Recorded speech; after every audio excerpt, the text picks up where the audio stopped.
Good morning, children. How are you? Hope you all are safe at home. Okay? We have completed 2 lessons. നിങ്ങളതെല്ലാം പഠിച്ചിരിക്കും എന്ന് teacher വിചാരിക്കുകയാണ്. പഠിച്ചില്ലെങ്കിൽ വേഗം നന്നായി പഠിക്കുക. Second lesson. Okay? Today we have to start a new lesson, that is simple nutrients into cell. Simple nutrients into cell. At the beginning of this lesson, this girl has a doubt. എന്താണ് ആ doubt എന്ന് നോക്കൂ. എന്താണ് ആ doubt? Simple nutrients reach cells through blood. If so, does blood enter the cell? Simple nutrients സെൽസിലെത്തുന്നത് ബ്ലഡിലൂടെയാണെന്ന് നമ്മൾ പഠിച്ചു അല്ലേ കഴിഞ്ഞ ലെസണിൽ. If so, does blood enter the cells? സെൽസിനകത്തേക്ക് ബ്ലഡ് കയറുന്നുണ്ടോ എന്നാണ് കുട്ടിയുടെ ഡൗട്ട്. അത് മറ്റേ കുട്ടിക്കും അറിയില്ല. നമുക്ക് ഈ ലെസൺ പഠിക്കുമ്പോൾ ലാസ്റ്റ് അതിലേക്ക് എത്തിച്ചേരും. ഓക്കെ? അപ്പം ബ്ലഡാണ് ന്യൂട്രിയൻസ് നമ്മുടെ സെൽസിലെത്തിക്കുന്നതെന്ന് നമ്മൾ പഠിച്ചു കഴിഞ്ഞ ലെസണിൽ അല്ലേ. Then how do simple nutrients reach the cells through lymph and blood? ലിംഫിലൂടെയും ബ്ലഡിലൂടെയും എങ്ങനെയാണ് എത്തിച്ചേരുന്നത്? Is the structure of blood is suited for its function. ബ്ലഡിൻ്റെ സ്ട്രക്ചർ അത് ബ്ലഡ് സെൽസിലേക്ക് എത്തിക്കാൻ അല്ലെ. ബ്ലഡ് മീൻസ് ന്യൂട്രിയൻസും അതുപോലെ ഓക്സിജനും ഒക്കെ എത്തിക്കാൻ സ്യൂട്ടബിളാണോ എന്നൊക്കെയാണ് നമുക്ക് പഠിക്കാൻ. First of all we can see the structure of ബ്ലഡിൻ്റെ സ്ട്രക്ചർ പഠിക്കാം. നമ്മളെ blood it is a fluid connective tissue എന്ന് നമ്മൾ പഠിച്ചു അല്ലേ. അപ്പോൾ അതൊരു ഫ്ലൂയിഡ് നേച്ചറാണ്. Transport of materials is carried out by the circulatory system and lymphatic system. ഇത് രണ്ടിലൂടെയാണ് ട്രാൻസ്പോർട്ട് ഓഫ് മെറ്റീരിയൽസ് നടക്കുന്നത്. Okay? Then what are the parts in the circulatory system? Blood circulatory സിസ്റ്റത്തിൽ എന്തൊക്കെ വരുന്നു? അതിൽ വരുന്നത് blood, heart, blood vessels and capillaries. ഒന്നുകൂടെ നോക്കൂ. Blood, heart, blood vessels and capillaries. Then let us see the structure and functions of blood. എന്താണ് ബ്ലഡിൻ്റെ functions അല്ലേ? നമ്മൾ ബ്ലഡിൻ്റെ ഫങ്ഷൻ നമുക്കിപ്പം തന്നെ നമുക്ക് 1-2 ഫങ്ഷൻസ് അറിയാം. എന്തൊക്കെയാണ്? Transport of oxygen, carbon dioxide, nutrients, hormones, excretory materials etcetera. Maintaining immunity, regulating the body temperature. These are the functions of blood. Let us see the structure of blood. നമ്മൾ blood ഒരു test ട്യൂബിൽ എടുക്കുക. Test ട്യൂബിൽ എടുത്തിട്ട് നമ്മളത് അതിലൊരു ആൻറ്റികൊയാഗുലൻറ്റ്, ഒരു കെമിക്കലാണ് EDTA എന്ന് പറയുന്ന ആൻറ്റികൊയാഗുലൻറ്റ് അതിലേക്ക് ഒഴിച്ച് നമ്മളത് നിരീക്ഷിക്കുക. സോ അത് ആൻറ്റികൊയാഗുലൻ്റ് എന്ന് വെച്ചാൽ ബ്ലഡ് അറ്റ്മോസ്ഫിയറിൽ വരുമ്പോൾ പെട്ടെന്ന് കട്ടിയാകും അല്ലേ. കട്ടിയാകാതിരിക്കുന്നതിന് വേണ്ടിയിട്ടാണ് ഈ ആൻറ്റികൊയാഗുലൻ്റ് EDTA നമ്മൾ അതിലേക്ക് ഒഴിക്കുന്നത്. എന്നിട്ട് നമ്മൾ കുറച്ച് സമയം കഴിഞ്ഞ് നോക്കുമ്പോൾ we can see the blood constituents. എന്താണ് അതിനകത്തുള്ളത്, ബ്ലഡിലുള്ളതെന്ന് കാണാം. ആ ബ്ലഡിൻ്റെ ആ ടെസ്റ്റ് ട്യൂബിൻ്റെ മുകളിലായിട്ട് ഒരു പെയിൽ യെല്ലോ കളറിൽ ഒരു പാർട്ട് കാണാം. അതിൻ്റെ താഴെയായിട്ട് റെഡ് കളറിലെ പാർട്ടും കാണാം അല്ലേ. ആ റെഡ് കളറിലെ പാർട്ട് എന്ന് പറയുന്നത് റെഡ് ബ്ലഡ് സെൽസ് അല്ലെങ്കിൽ റെഡ് ബ്ലഡ് സെൽസ് മാത്രമല്ല, അതിനകത്ത് ബ്ലഡ് സെൽസ് ഒരു 45% ബ്ലഡ് സെൽസാണ്. And 55% is plasma that is pale yellow in color. It is the fluid part of the blood, that is plasma. അപ്പോൾ മെയിനായിട്ട് ബ്ലഡിൽ എന്തൊക്കെയാണുള്ളത്? Blood cells and plasma. ഇനി നമുക്ക് പ്ലാസ്മയെക്കുറിച്ച് പഠിക്കാം.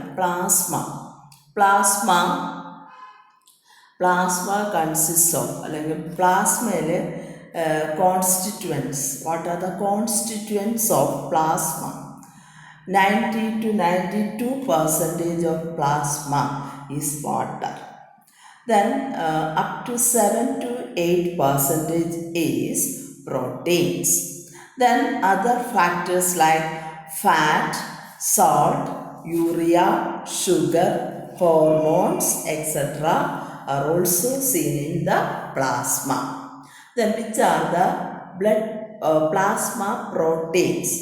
ഏതൊക്കെയാണ് പ്ലാസ്മയിലുള്ള പ്രോട്ടീൻസ്? അല്ലേ, പ്ലാസ്മയിൽ 7 to 8% പ്രോട്ടീൻസ് ആണ്. അതേതൊക്കെയാണ്? Albumin, globulin and fibrinogen. അല്ലേ, albumin, globulin, fibrinogen, these are the plasma proteins. Then what are the functions of fibrinogen? Fibrinogen plays a major role in coagulation of blood. Coagulation means clotting. Coagulation or clotting of blood. Then globulin helps in defense. Then albumin regulates blood pressure. So these are the functions of plasma protein. അപ്പോൾ പ്ലാസ്മയെ കുറിച്ചൊരു short note നിങ്ങൾക്കിപ്പോൾ തയ്യാറാക്കാം. അല്ലേ, എന്തൊക്കെയുണ്ട് പ്ലാസ്മയിൽ? 90 to 92% water, 7 to 8% proteins. Which are the different proteins? Plasma proteins ഏതൊക്കെയാണ്? Albumin, globulin and fibrinogen. ആൽബുമിൻ്റെ function helps in or regulate blood pressure. Then globulin helps in defense and fibrinogen helps in the coagulation of blood. Now other factors: fat, salt, urea, sugar, hormones, etc. So these are the functions of plasma. Plasma proteins and the constituent, not functions, constituents of പ്ലാസ്മയിലെ ഘടകങ്ങളാണ്, അല്ലെങ്കിൽ പ്ലാസ്മയുടെ constituents ആണ്. പിന്നെ factors absorbed through plasma. നിങ്ങളുടെ ടെക്സ്റ്റിൽ indicators കിടപ്പുണ്ട്, അതിനകത്ത് ഒരു question ഉണ്ട്. Which are the factors absorbed through plasma? പ്ലാസ്മയിലൂടെ എന്തൊക്കെയാണ് അബ്സോർബ് ചെയ്യുന്നത്? You should write this in your science diary. എന്തൊക്കെയാണ് അബ്സോർബ് ചെയ്യുന്നത്? Glucose, amino acid, fatty acid and glycerol. അല്ലേ, പ്ലാസ്മയിലൂടെ അബ്സോർബ് ചെയ്യുന്നത് ഒന്നുകൂടെ പറയാം: glucose, amino acid, fatty acid and glycerol. Then another question: which are the plasma protein and their function? You know it, അല്ലേ, albumin, globulin and fibrinogen, and you should write the function in your science diary. Then which are the അപ്പോൾ ഇത് എത്ര percentage ആണ് plasma? 55. Then 45% is blood cells ആണുള്ളത്. Blood സെൽസിൽ RBC or red blood cells. അല്ലേ, blood cells ഏതൊക്കെയാണ്? RBC or red blood cells. It is disc shaped ആണ്. Then platelets നമ്മളുടെ ബ്ലഡ് ക്ലോട്ടിങ്ങിന് ഹെൽപ്പ് ചെയ്യുന്നതാണ് പ്ലേറ്റ്ലെറ്റ്സ്. അല്ലേ. Then white blood cells or WBC, and they helps in immunityക്ക് help ചെയ്യുന്നതാണ്, അല്ലെങ്കിൽ ഡിഫൻസിന് ഹെൽപ്പ് ചെയ്യുന്നതാണ് WBC. There are different kinds of WBC. They are monocyte, lymphocyte, eosinophil, basophil and neutrophil. So these are about red blood cells. Red blood cells RBC നമുക്ക് പടം കണ്ടാൽ തിരിച്ചറിയണം. RBC disk shaped ആണ്. അതിൻ്റെ transport of oxygen, carbon dioxide, ഇതാണ് അതിൻ്റെ main function. പ്ലേറ്റ്ലെറ്റ്സിൻ്റെ function നമുക്കറിയാം, blood clotting. WBC immunity. Which are the different types of WBC? ഒന്നുകൂടെ നോക്കൂ, ഏതാണ്? Neutrophil, basophil, eosinophil, monocyte and lymphocyte. So ഇത് നമ്മൾ കണ്ടാൽ ഐഡൻറ്റിഫൈ ചെയ്യാനും ഇതിൻ്റെ പേരും ഒക്കെ നിങ്ങൾ അറിഞ്ഞിരിക്കണം. ഓക്കെ, അപ്പോൾ these which are the different types of WBC? Neutrophil, basophil, eosinophil, monocyte and lymphocyte.